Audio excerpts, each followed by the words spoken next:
Hello everyone, welcome to my channel. আশা করি সবাই ভালো আছেন। আজকের ভিডিওটা সাধারণত এমন একটা প্রোডাক্ট নিয়ে বা ফল নিয়ে যেটা বাংলাদেশে খুব যে উচ্চ পর্যায়ে উৎপাদন হয় তেমন না, বাট এই ফলের একটা সিজনাল চাষ করেও বাংলাদেশে যারা উদ্যোক্তারা আছেন বা যারা কিনা এগ্রিকালচার নিয়ে কাজ করতে পারেন তারাও ভবিষ্যতে ভালো একটা কিছু করার চেষ্টা করতে পারেন। এবং সেই ফলটার নাম হচ্ছে পাকাবেল। পাকাবেল এমন একটা ফল যেটা সাধারণত আমরা বাংলাদেশে অনেক জায়গায় উৎপাদন হয়, বাট আমরা খুব একটা দেখি না।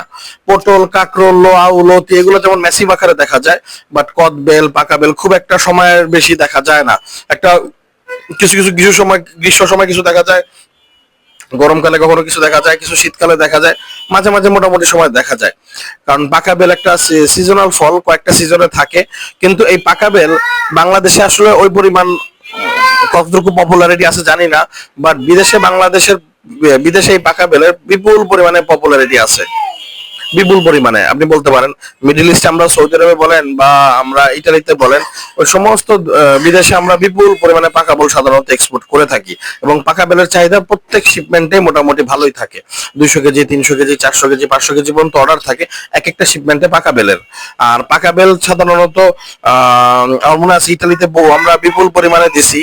তারপর আমরা মিডল ইস্টে আমরা বিপুল পরিমাণে পাকা বেল এক্সপোর্ট করছি।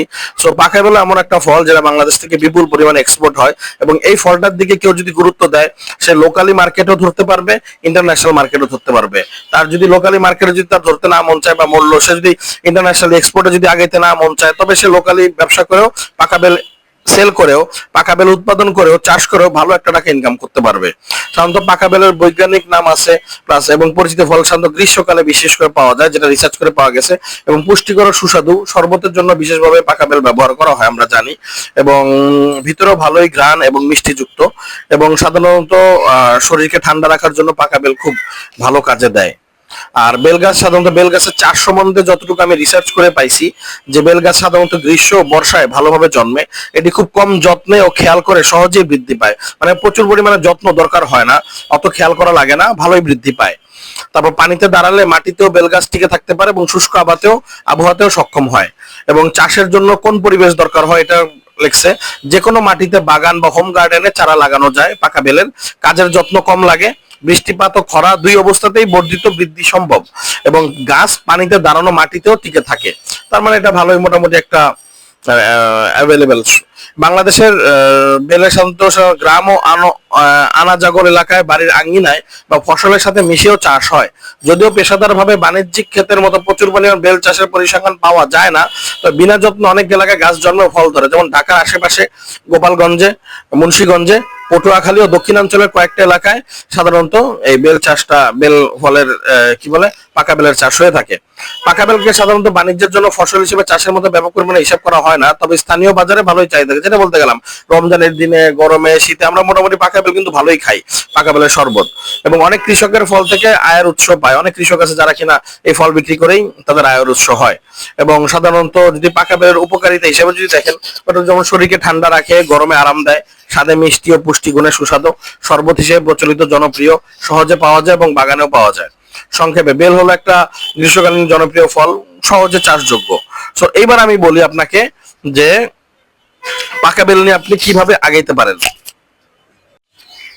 পাকা বেল নিয়ে আগানোর একটা রাস্তা হচ্ছে, যেহেতু বাংলাদেশে পাকা বেল খুব বাণিজ্যিক ভাবে চাষ হয় না, আমার ব্যক্তিগত মতামত, এটা আপনারা যারা যত গুরুত্ব যদি মনে করেন যে না করতে পারবেন তো করতে পারেন, আমার ব্যক্তিগত মতামত, আপনি পাকা বেল চাষের জন্য একটা নির্দিষ্ট জমি আগে প্রথমত যারা কৃষির লাইনে, এগ্রিকালচার লাইনে যারা এক্সপার্ট আছে তাদের সাথে পাকা বেল নিয়ে কথা বলবেন, যে পাকা বেল আমরা চাষ করতে চাই বা পাকা বেল উৎপাদন করতে চাই, কিভাবে কাজ করব। তো তারা যেভাবে বলে যে যে মাটিতে পাকা বেল চাষ করা যায়, বা আপনি একজন কৃষি সায়েন্টিস্ট, এগ্রিকালচারের সায়েন্টিস্ট আপনি নিয়োগ দিলেন, তাকে আপনি কিছু স্যালারি দিবেন বা হাদিয়া দিবেন, তো আপনি তাকে নিয়ে আপনি একটা জমি, আপনি একটা ভালো পরিমাণ জমি চুজ করলেন, যেই জমিতে পাকা বেল আপনি উৎপাদন করবেন। এবং এই উৎপাদনকৃত পাকা বেল আপনি লোকালি সাপ্লাই দিবেন এবং এক্সপোর্টারদেরকেও সাপ্লাই দিবেন। সাপোজ আপনি জমি চুজ করার পরে আপনি উৎপাদনের কাজ শুরু করলেন, সে সায়েন্টিস্ট বা একজন পর্যবেক্ষক বা পরিদর্শক নিয়ে, যার কিনা এক্সপিরিয়েন্স আছে। আপনি যখন শুরু করতে করতে যখন আপনার ভালোই পাকা বেল হবে, বা আপনি এই যে পাকা বেল উৎপাদন করতেছেন এটার পুরাটা আপনি ভিডিও করবেন, আপনি ইউটিউবে একটা চ্যানেল বানাবেন যে কিভাবে আপনি পাকা বেলগুলো উৎপাদন করতেছেন, বা কিভাবে আপনি পাকা বেল আপনার নিজের ক্ষেতে চারা লাগাচ্ছেন, কিভাবে করতেছেন, এগুলো ওভারঅল যখন রেগুলার ভিডিও বানানো শুরু করবেন, রেগুলার যখন আপনি ফেসবুকে ইউটিউবে ভিডিও বানানো শুরু করবেন, আপনার বাইরে বিদেশে অনেক মানুষ আছে যারা কিনা বাংলাদেশের প্রোডাক্ট দেখে, বাংলাদেশের প্রোডাক্ট পছন্দ করে, তাদের নজরে যদি আপনি একবার পড়ে যান, শুধু জাস্ট একটি পাকা বেলে একটা প্রোডাক্ট আপনি এক্সপোর্ট করেই আপনার পুরো লাইফ সেটেল হয়ে যেতে পারে। আপনি ফুল ওভারঅল প্রসেস, কিভাবে চাষ হচ্ছে, কিভাবে পাকা বেল বের হচ্ছে, ফল দেওয়ার পরে পাকা বেলের ফলের ভিডিওগুলো দিবেন, পাকা বেলের উপকারিতা নিবেন, ওই ফল খেলে কি কি উপকার হয়, না খেলে কি ক্ষতি হয়, ওভারঅল সমস্ত পাকা বেল নিয়ে যখন ওভারঅল আপনি ভিডিও বানানো শুরু করবেন আপনি চ্যানেলে, আপনার ফেসবুকে দিয়ে থাকবেন, একে তো আপনার প্রথমত উদ্যোক্তা যারা আছে বা যারা কৃষি নিয়ে কাজ করতে চায় আগ্রহ নাই, তাদের আগ্রহ বাড়বে। সেকেন্ডলি বাইরেও আপনার বিদেশ থেকে অনেক বায়ার আছে যারা আপনার পাকা বেল দেখে হইতে পারে আপনার কাছে পাকা বেল অর্ডার দিয়ে দিল যে ভাই তুমি স্যাম্পল হিসেবে 1000 কেজি পাকা বেল তুমি আমাকে রপ্তানি করো, আমি তারপর যদি দেখি যে তোমার পাকা বেল সবকিছু ঠিক আছে তারপর তোমার সাথে বড় ব্যবসায় যাব। এমনও যদি হয়ে থাকে তাহলে আপনার আশা করা যায় যে আপনার একটা ভালো একটা লাইন হয়ে যেতে পারে।